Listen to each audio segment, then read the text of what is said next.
Continuamos con Cerrando la Noche y hoy ciertamente, al igual que todos los días, nos sentimos agradecidos de todos nuestros invitados. Pero esta noche, a propósito de temas vinculados con la violencia de género, temas vinculados con las agresiones sexuales, temas vinculados con la trata de blanca, que han estado marcando desde hace mucho tiempo una señal no buena de cómo anda nuestra sociedad, de cómo la cultura patriarcal o la cultura machista sigue imponiéndose de una manera que llega a el abuso extremo, que es la agresión física, a veces muy letal, mortal, hacia la mujer, que toca a veces también a los hijos, a cuñados, a las madres de la mujer. Entonces, toda esta situación que está viviendo la sociedad dominicana, vamos a tratar de entender qué está ocurriendo y qué papel están jugando las autoridades, qué tan efectivas o inefectivas son nuestras políticas públicas de prevención de la violencia intrafamiliar y de género. Y para ello vamos a conversar esta noche con Kevin Duncan, quien es procurador fiscal de la Unidad de Atención a Víctimas de Violencia de Género, Intrafamiliar y Delitos Sexuales, radicado en Puerto Plata. Pero la conversación no va a girar en torno a lo local, sino que vamos a ver una visión general, sobre todo porque el Ministerio Público es uno, aunque tiene sus delimitaciones territoriales. Buenas noches, magistrado. Buenas noches, Kelvin. Muy buenas noches. Gracias a ustedes por la invitación a su prestigioso programa. Estamos abiertos a responder las preguntas que ustedes tengan para edificar a toda la ciudadanía con respecto a estos temas. Bueno, de entrada nos gustaría saber cuál es tu opinión y cuáles elementos entiende que están incidiendo marcadamente que en los últimos años la República Dominicana haya habido un aumento, aunque las estadísticas a veces uno no las entiende, pero un aumento sistemático en los feminicidios, en la violencia intrafamiliar, y parecería como que el Estado ha ido perdiendo la batalla contra ese flagelo. Hay una situación con respecto a la violencia intrafamiliar y la violencia basada en género, y es que debemos entender que esto obedece a patrones culturales arraigados, cargados de prejuicios machistas, y que debemos proceder al desmonte de toda esta cultura machista patriarcal, y que debemos hacerlo inclusive desde la educación inicial, para poder nosotros entonces lograr una nueva sociedad donde este tipo de situaciones puedan entonces disminuir. Sin embargo, como ya tenemos una sociedad que está impregnada por todas estas conductas machistas, el Estado debe articular políticas públicas tendentes, ¿verdad?, a disminuir este tipo de flagelo. Y desde la Procuraduría General de la República, que es el encargado de la política criminal del Estado, pues entonces articular también políticas criminales de Estado que puedan entonces prevenir, investigar y sancionar este tipo de delitos de manera adecuada. ¿En qué yo entiendo que ha fallado el Estado dominicano en cuanto a este tipo de problemática, y es que no podemos entender, y también la sociedad lo ve así, de que el problema de la violencia intrafamiliar y la violencia basada en género, perdón, sea un asunto exclusivo del sistema de justicia. El sistema de justicia vendría siendo el último eslabón dentro de esta problemática de la violencia basada en género y la violencia intrafamiliar y por ende de los feminicidios. ¿Por qué? ¿Por qué digo esto? Porque cuando una mujer se atreve a denunciar ante una fiscalía es porque ya ha pasado por muchos episodios de violencia. Es porque ya ese ciclo de la violencia, en el caso de ella, está bien avanzado. Entonces es como cuando usted recibe un paciente en una clínica o en un hospital donde ese paciente ya está casi falleciendo. Entonces por eso es que yo digo que debemos trabajar en el desmonte de esta cultura desde la niñez. ¿Para qué? Para que podamos tener ciudadanos conscientes y ciudadanos que puedan manejar resoluciones alternas de conflictos, que puedan entender que no es con la violencia que se van a resolver los problemas, sino mediante el diálogo, mediante el entendimiento y buscando soluciones ganar-ganar. Pero en la sociedad muchas veces, porque la violencia, lo que es una lucha de poder, entendemos que para yo conseguir lo que yo quiero, lo voy a hacer mediante la violencia. Y como hay una cosificación de la mujer en la sociedad, que se entiende que la mujer es un objeto en muchas ocasiones, cuando esta mujer decide romper una relación con su agresor, entonces ¿qué hace? Termina quitándole la vida.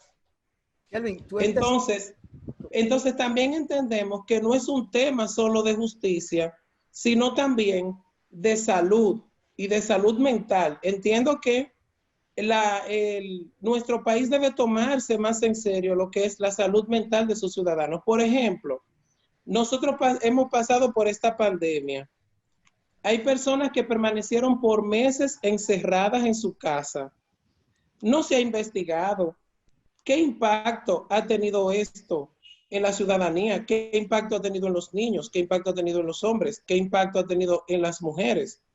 No se ha investigado qué impacto ha tenido el COVID-19 en las personas que han perdido su empleo, por ejemplo, que no tienen ahora mismo un sustento o que están pasando por situaciones económicas graves. Entonces, hay factores que han permitido que y no es justificando, porque la violencia no se justifica, la violencia está mal en todo escenario y debe ser sancionada y castigada. Pero hay factores que potencian la violencia. Tenemos un factor que es el alto consumo de estupefacientes en nuestro país, alto consumo de alcohol, que también son potenciadores de la violencia. Entonces, la violencia obedece a múltiples factores, es multifactorial. Y como es multifactorial también, esa solución debe venir desde diferentes estamentos. Entonces, vemos que cada vez que ocurre un feminicidio o que ocurre una situación de violencia grave, pues todos los cañones enrumban hacia el sistema de justicia, enrumban hacia las fiscalías, enrumban hacia las unidades de atención a víctimas. Y las unidades de atención a víctimas diariamente reciben muchos casos de violencia y se da una respuesta. Tenemos unos lineamientos o protocolos donde se establece cómo debe ser el abordaje integral y eficaz a esa violencia. Se viven evaluando estos lineamientos, estos protocolos, estas líneas de acción, porque debemos ir reinventándonos y debemos ir acorde a los tiempos. Puede ser que una estrategia que me dio resultado el año pasado, puede ser que ya para este año las cosas hayan cambiado y yo tenga que reinventarme con respecto a la respuesta. Pero cada fiscal tiene ese lineamiento emanado desde la Procuraduría General de la República, donde se establece una matriz en cuanto a los casos y qué abordaje debe darse a los mismos. Entonces, cada fiscal que vaya a trabajar un caso de violencia debe ceñirse a esos lineamientos. Doctor Duncan, sin embargo, habló de que muchas veces la sociedad, y es normal y legítimo, le exija a las autoridades. Pero hay que recordar que usualmente estos reclamos ocurren cuando es de conocimiento público que la víctima ha acudido en diversas ocasiones. En algunos casos no se le da el tratamiento adecuado y termina en una tragedia. En otros casos se establecen unas medidas de alejamiento inefectiva, que a veces dice, bueno, de buenas intenciones está lleno el camino al cielo, pero no basta de buenas intenciones. Y uno reflexiona, por ejemplo, en este caso último ocurrió en la provincia de Santo Domingo, en una de sus urbanizaciones, ¿cómo se llama el lugar? Del Este, me Dios. parece. No, la urbanización Edén del Este o el Este del Edén, que había una orden de alejamiento. Pero bien, yo digo, ¿cómo tiene la fiscalía control de que esa persona la va a violar? No hay forma de medirlo. Sin embargo, nuestro sistema prevé instrumentos auxiliares como son los famosos grilletes electrónicos. Lo que pasa es que este es un problema en el que el Estado, y hay que asumirlo como tal, no ha hecho el esfuerzo necesario. Hay tipos penales que necesita que el Estado invierta para ese tipo de control. Un agresor sexual o agresora, una persona que ha ejercido violencia de género contra su mujer o contra su familia, que le ponen una garantía económica y una orden de alejamiento. Si no hay un mecanismo de seguimiento, no va a haber cumplimiento. Por lo tanto, en esos casos, el Estado debería invertir en comprar los famosos grilletes o alquilarlos. Tratar de que el negocio no sea un monopolio como lo es ahora. Creo que hay una sola compañía que está prestando ese servicio, que lo alquila y bastante caro. Entonces, yo creo que el acceso a la justicia, la protección a la vida, amerita que el Estado asuma mayores sacrificios en pro de sus ciudadanos. Es así. Además puedo decir, no todo es malo con respecto a las órdenes de protección. Claro. La mayoría, si buscamos las estadísticas, la mayoría de las órdenes de protección se cumplen y surten su efecto. Incluso esas órdenes de protección, de acuerdo a los protocolos, a los lineamientos, deben ser notificadas al cuartel más cercano de donde viva esa denunciante, esa usuaria, esa víctima. Y otra cosa es que con el sistema de emergencia 911 se ha eficientizado la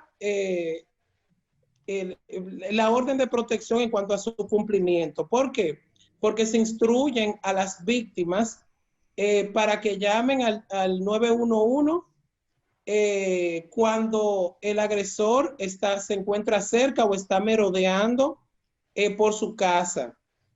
Y diariamente, reciben las unidades de atención a víctima arrestos flagrantes de agresores que han incumplido la orden de protección. Se llama el 911 y son apresados. Pienso, al igual que usted, que esos localizadores electrónicos pueden ayudar bastante para el cumplimiento de la orden de protección, que ya podríamos verlo a futuro si el Estado, bueno, pues busca la manera de implementarlo.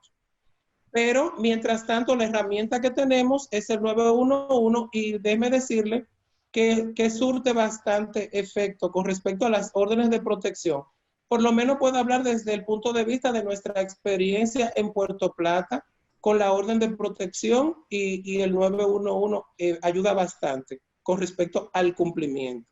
Kelmi, tú señalas de que el protocolo y la cadena de seguimiento que ustedes le dan a las denuncias, a las notificaciones, ayuda a prevenirlo. Pero nos hemos dado cuenta que en muchas ocasiones estas personas que ya han sido sometidas a la justicia o por lo menos han ido a una fiscalía y han dialogado y han llegado a un acuerdo de alejamiento y a veces sin darnos cuenta, como tú bien señalas, porque son errores que se pueden escapar de la mano cualquiera, resulta que ese victimario es agredido esa víctima es agredido por su victimario, por su esposo, su expareja, vemos que termina un desenlace fatal.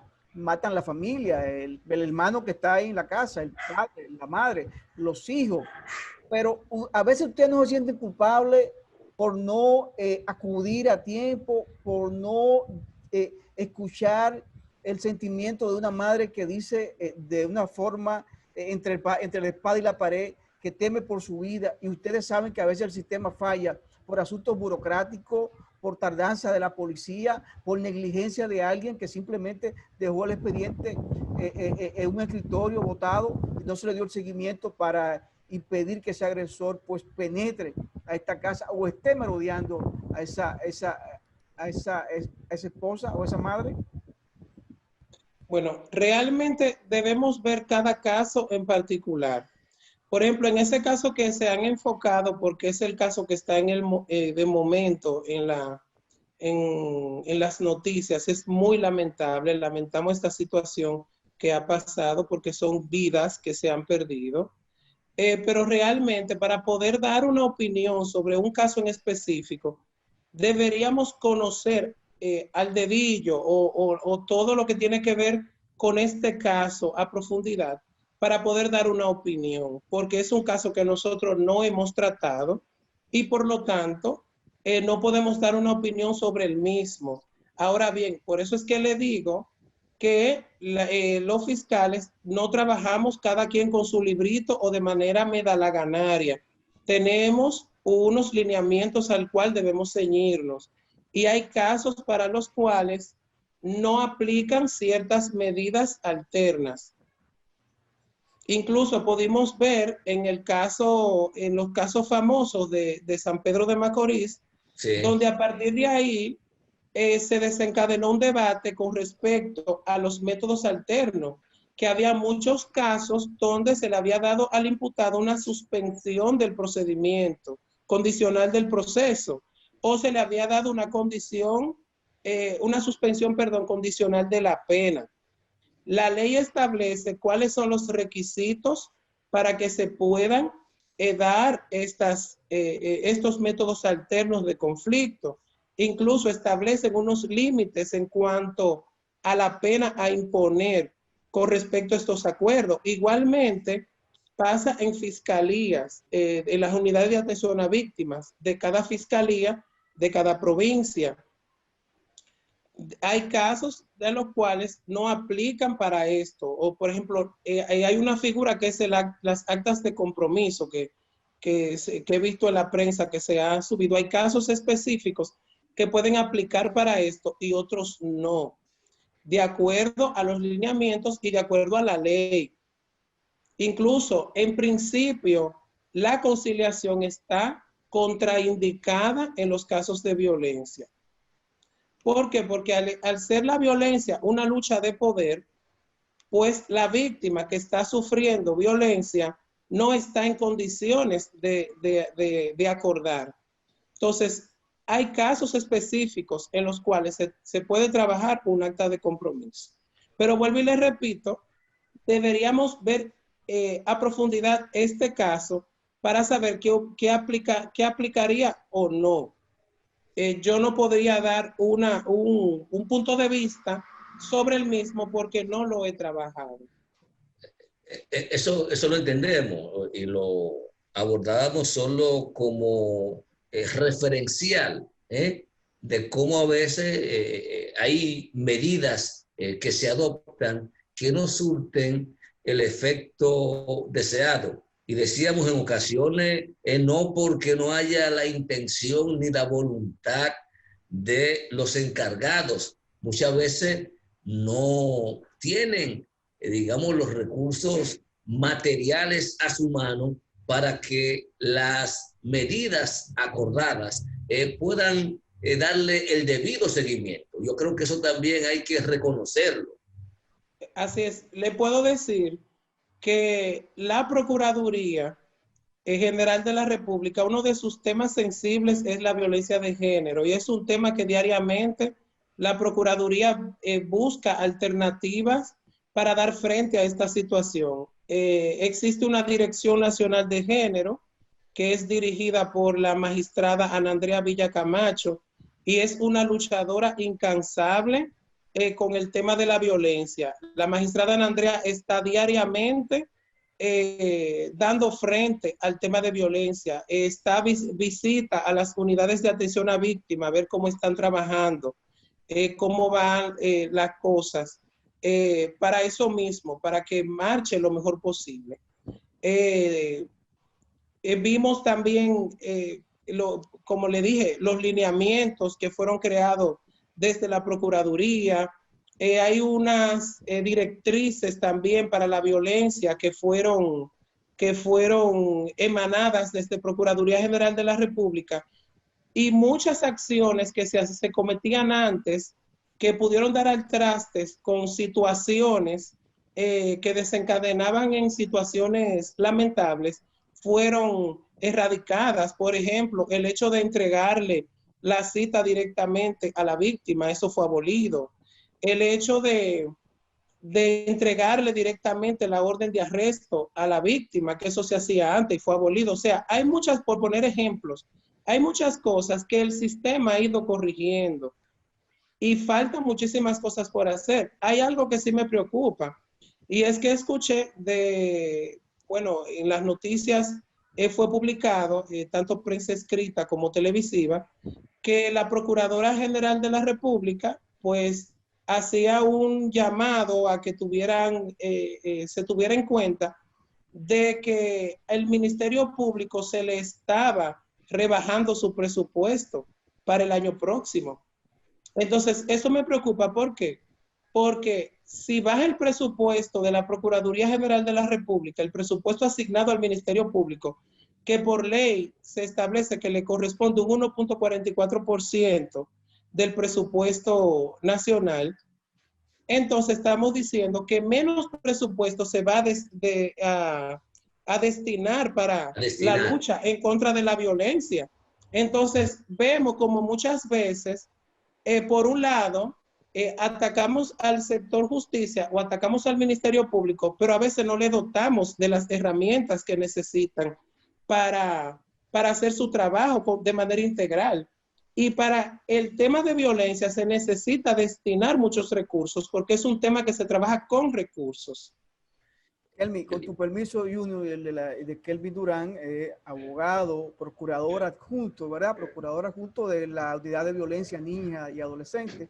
Vamos a ir a una pausa, Kelvin, con tu permiso, y luego la pausa seguimos con esta interesante conversación con Kelmi Durán, que hay que decirlo, Duncan, hay que decirlo, que es de la provincia de Puerto Plata. Luego que vengamos a la pausa, queremos que Kelvin nos dé algunas estadísticas de cómo marcha la provincia de Puerto Plata en torno al tema que estamos tratando la noche de hoy. Volvemos en breve.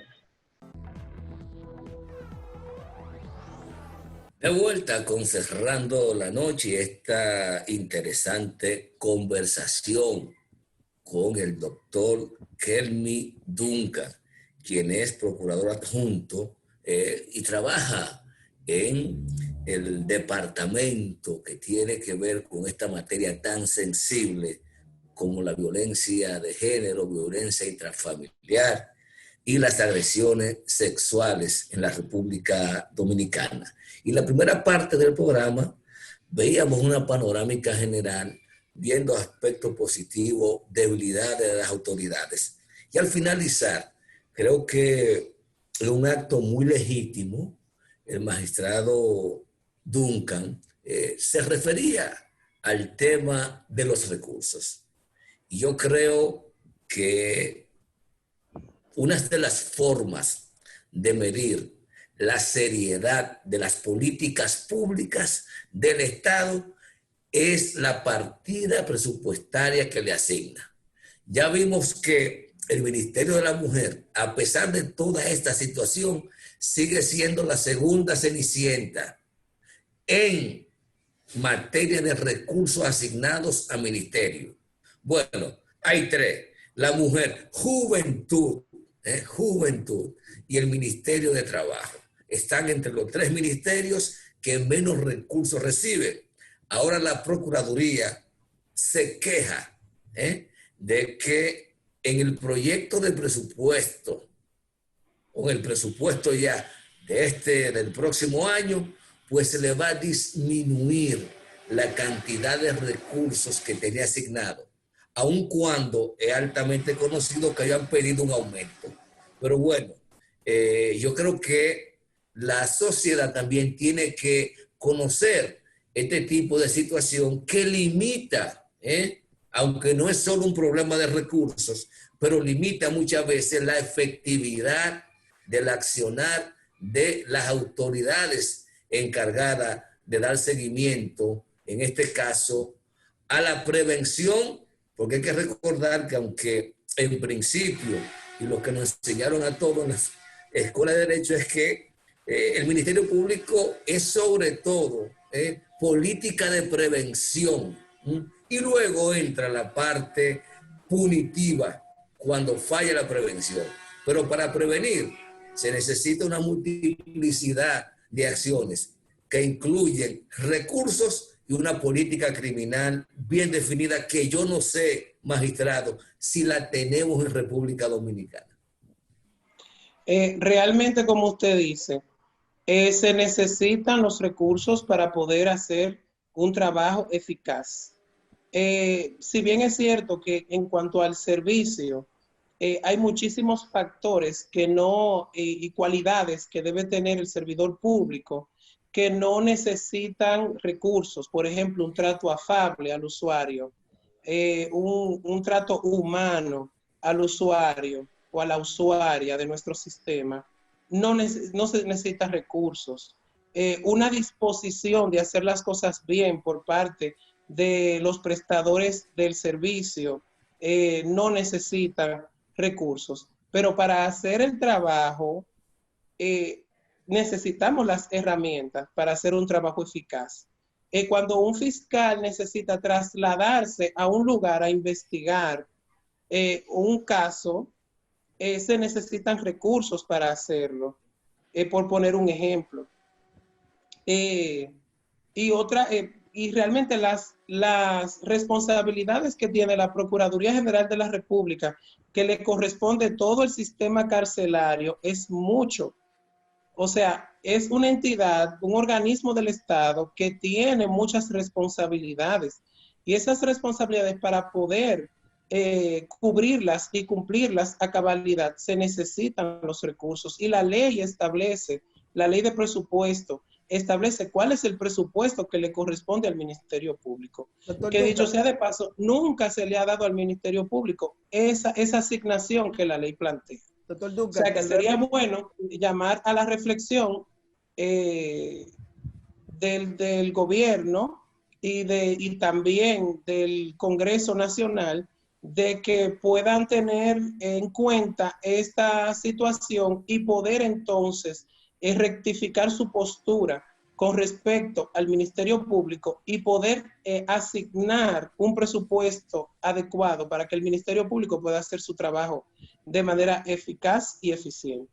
Lucas, cuando usted habla de presupuesto y veo la disposición de ser más amable, más afable con los usuarios, tener esa disposición, esa vocación de servir, de ir en auxilio de alguien que tiene una emergencia, una necesidad, me pongo también en la otra parte. Ustedes como prestadores, como fiscales, ¿no se sienten a veces vulnerables de que alguno de estas personas pueda agredirlo dentro de la oficina o fuera, en el caso de que ustedes investiguen y sometan a la justicia a una persona y que después pueda venir algún tipo de represalia? Le hago la pregunta porque sé que sucedió el caso en la provincia de Azua, donde un fiscal fue agredido por una persona, por uno de estos caballeros que agreden a las mujeres, y entonces fue sometido a la justicia, le dieron medidas de prevención, de coerción, y luego cuando salió a perseguir a este fiscal. ¿No temen ustedes a veces algún tipo de violencia por ustedes actuar y hacer su trabajo? Realmente el trabajo de fiscal es un trabajo de mucho riesgo. Cuando asumimos esta responsabilidad, sabemos de que y estamos plenamente conscientes de que es un trabajo riesgoso, pero estamos para enfrentar la delincuencia, estamos para enfrentar todos los delitos y hacer cumplir las leyes. Eso no nos va a milanar a nosotros de que nosotros vamos a entrar en pánico, vamos a entrar en miedo, porque ha habido casos donde ha pasado esto.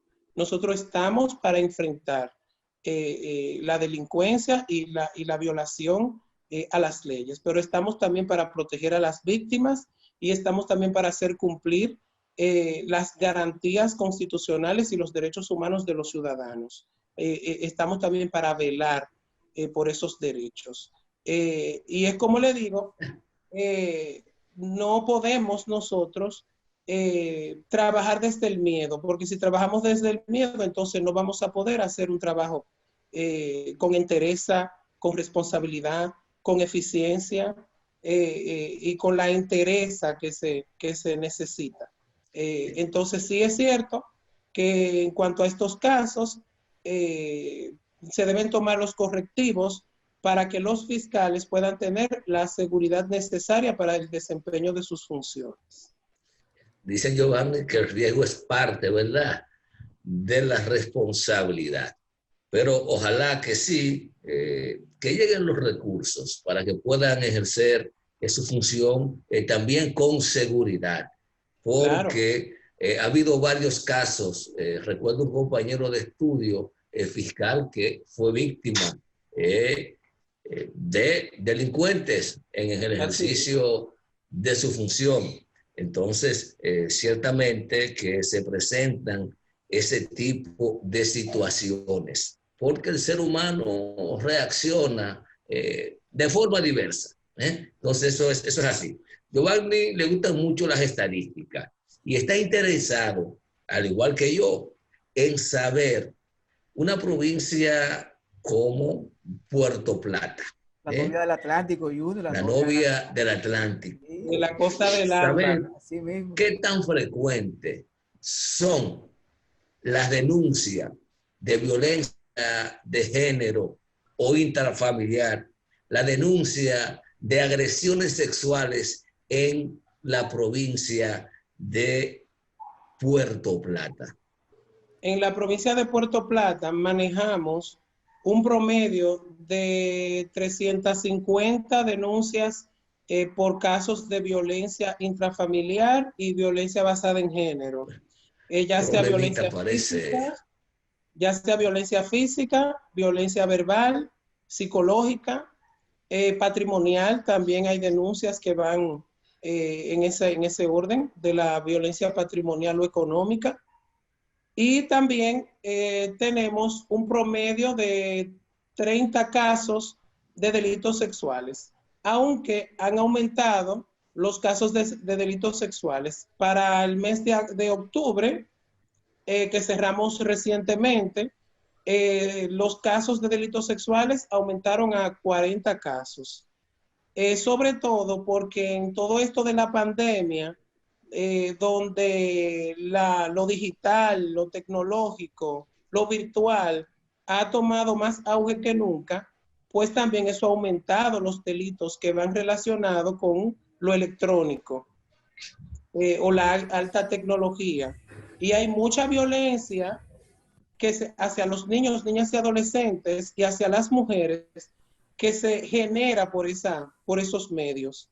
Y entonces eso ha aumentado bastante los casos. Me gustó, doctor Duncan, ese tema de las redes sociales, la tecnología, porque sé que eso está en boga y está mucho de moda, porque los niños a veces no saben la dimensión de esto y tienen cuenta de Facebook donde interactúan, conocen personas. En este caso, ¿la fiscalía da algún tipo de seguimiento o son los padres que tienen que detectar, darse cuenta o alguien ir a denunciar que sus niños están siendo acosados o que alguien le está poniendo conversaciones y usted se imagina de que es un adulto o que ya una persona que le lleva edad a ese niño o esa niña, o ustedes tienen un mecanismo dentro del sistema de la Procuraduría que puede detectarlo, o conjuntamente con las escuelas, los colegios, ¿hay algún tipo de seguimiento que se le da, doctor Duncan? Sí, claro que sí. Incluso la Fiscalía de Puerto Plata, que dirige el magistrado Osvaldo Bonilla, que es el fiscal titular de Puerto Plata, habilitó una unidad de delitos, de la persecución de los delitos electrónicos o de alta tecnología aquí en Puerto Plata. Por eso mismo, viendo el auge que ha tomado estos casos, y sobre todo en pandemia, ese departamento se mantuvo trabajando día y noche para prevenir y para también perseguir los casos de delitos de alta tecnología. Pero cuando tienen una connotación de tipo sexual, esos casos son referidos a la Unidad de Atención a Víctimas de Violencia de Género, Intrafamiliar y Delitos Sexuales, para que nosotros, el Departamento de Delitos Sexuales, dentro de la unidad, pues trabaje con estos casos. Y sí es cierto, hay muchos casos que se dan con los menores de edad, donde menores de edad son asediados por adultos con conversaciones con contenido sexual, perdón, y también muchas veces casos que se hacen pasar también por otro menor de edad, muchas veces citan a esa menor de edad o a ese menor de edad a verse en un lugar, o sea, que los padres deben estar alerta con este tipo de situaciones y estar pendiente de qué hacen sus hijos con un smartphone o con una tablet. Hay muchísimos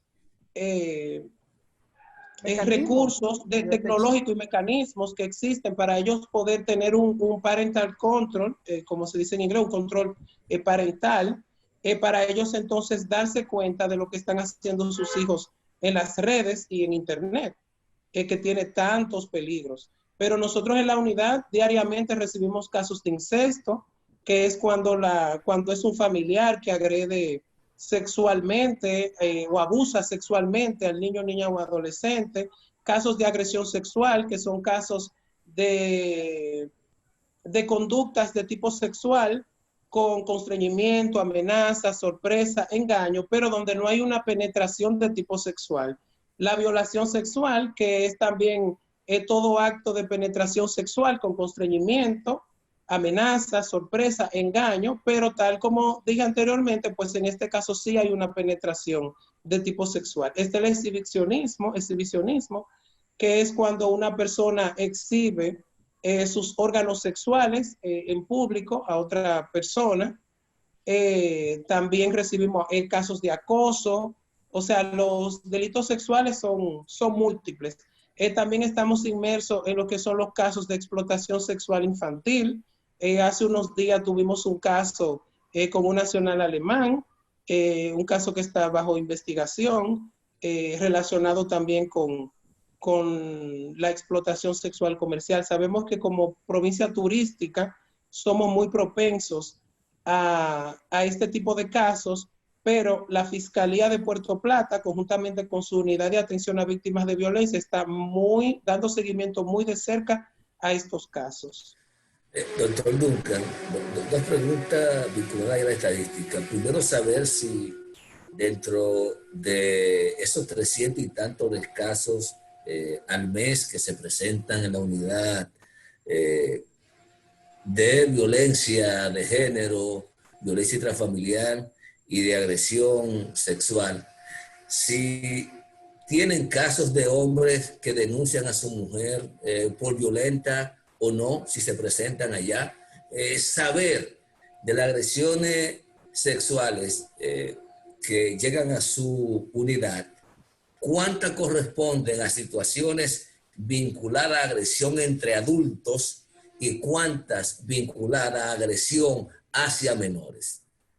Definitivamente la violencia, tanto intrafamiliar de género y los delitos sexuales, tienen rostro de mujer, tienen rostro femenino.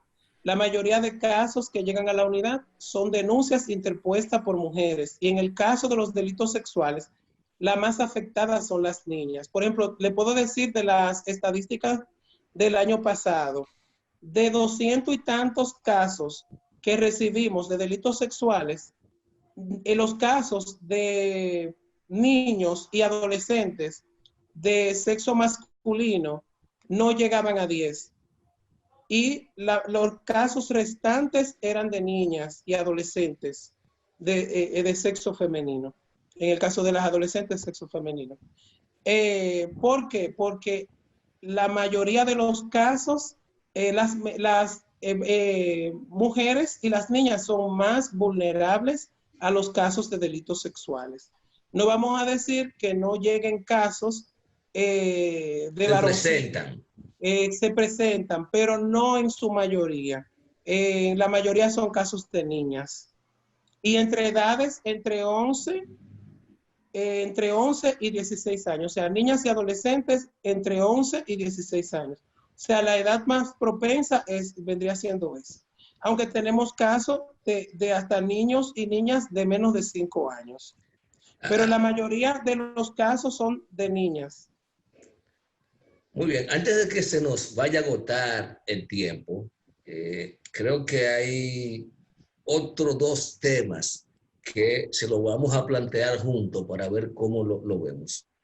Uno tiene que ver con la alta tasa de embarazos de niñas y adolescentes, ya que mencionó las agresiones sexuales a niñas que pueden ir de 2 años en adelante. Tenemos casos de embarazos de niñas de 10 años en adelante, un problema en el país para lograr consensuar una política de educación sexual efectiva que pueda contribuir sensiblemente a que las niñas y los niños, si quieren iniciar su vida sexual a temprana edad, que lo hagan con responsabilidad, porque hay cosas que uno no puede controlar, pero sí puede ayudar a que el daño sea menor.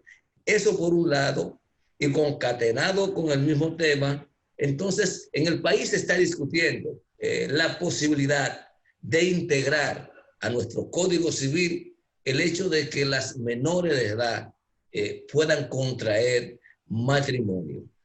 Su opinión sobre estos dos aspectos. Bueno, realmente estamos totalmente en contra del matrimonio infantil. ¿Por qué?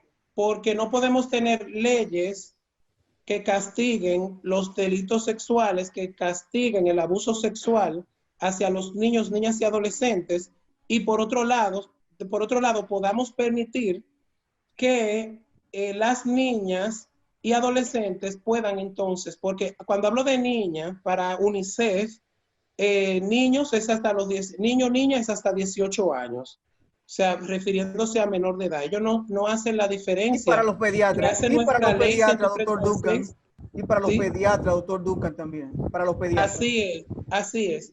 Porque nuestra ley 136-03 hace una división de 0 a 12 años, niño, niña, y de 13 hasta los 18, hasta el día que cumple años, entonces sería adolescente. Pero tal como le digo, para entidades internacionales como UNICEF y tal como usted ha dicho, para el sector salud también, una persona, niño o niña, es una persona menor de 18 años. Entonces, cuando nos referimos a matrimonio infantil, nos referimos a un matrimonio que se contrae con una persona menor de edad. Entonces, como la ley entiende, la ley penal, el Código Penal, también nuestro Código de Menor, Ley 136-03, en su artículo 396, castiga el abuso sexual, entonces condena esta parte. Entonces, por otro lado, nuestro Código Civil no puede estar permitiendo que una menor pueda emanciparse al cumplir los 15 años con consentimiento de mamá y papá. Porque entonces estaríamos legitimando lo que es el matrimonio infantil, que tanto entonces estamos luchando. Creo también con el tema de los embarazos en adolescentes, que somos un país que tenemos bastantes casos de adolescentes embarazadas. Somos uno de la región de Centroamérica y el Caribe con más casos de adolescentes embarazadas, que debemos plantearnos una real educación sexual para toda la ciudadanía, de que nuestros niños, niñas y adolescentes puedan recibir información conforme a su edad e información científica con respecto a la sexualidad, porque muchas veces nuestros niños y adolescentes están recibiendo informaciones de personas que no están instruidas en este tema y que muchas veces, y a veces no reciben ningún tipo de instrucción, incluso ni siquiera en sus hogares, porque se entiende que el tema sexo es un tema tabú, el tema sexual. Entonces, se debe plantear una educación sexual planificada, que desde las políticas de Estado pueda implementarse educación sexual de calidad para toda la población, porque realmente eso hace falta en nuestro país. Vemos muchos embarazos en adolescentes, muchos embarazos hasta en adultos sin planificación. Vemos muchos casos de infecciones de transmisión sexual porque las personas no tienen la debida instrucción necesaria para poder manejarse ante estas situaciones. Y como sabemos, en el caso de los niños, niñas y adolescentes, son vulnerables a situaciones. Entonces hay que hablarle del tema sexual.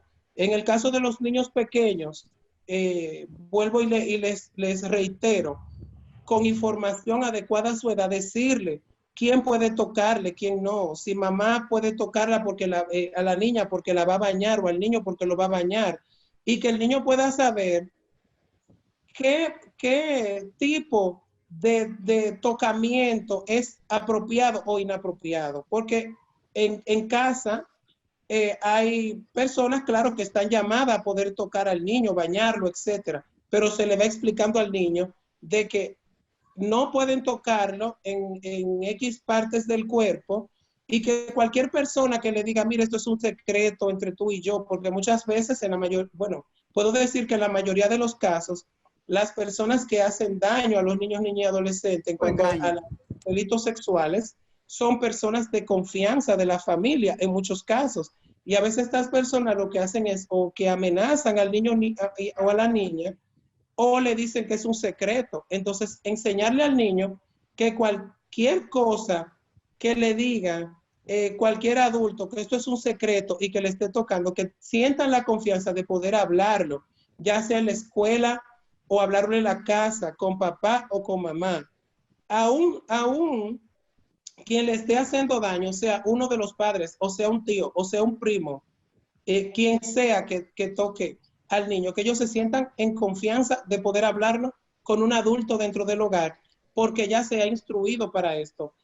Antes de que iniciara la pandemia, nosotros conjuntamente con el magistrado Osvaldo Bonilla, procurador titular de Puerto Plata, fiscal titular de Puerto Plata, y conjuntamente con el magistrado Warlin Tavares, que es el encargado de la unidad de delitos electrónicos, estuvimos haciendo un recorrido por todos los municipios de Puerto Plata, conjuntamente con los distritos educativos, hablando sobre los delitos sexuales y sobre el abordaje que ellos pueden dar cuando identifican un caso en la escuela y de qué manera ellos pueden referir los casos.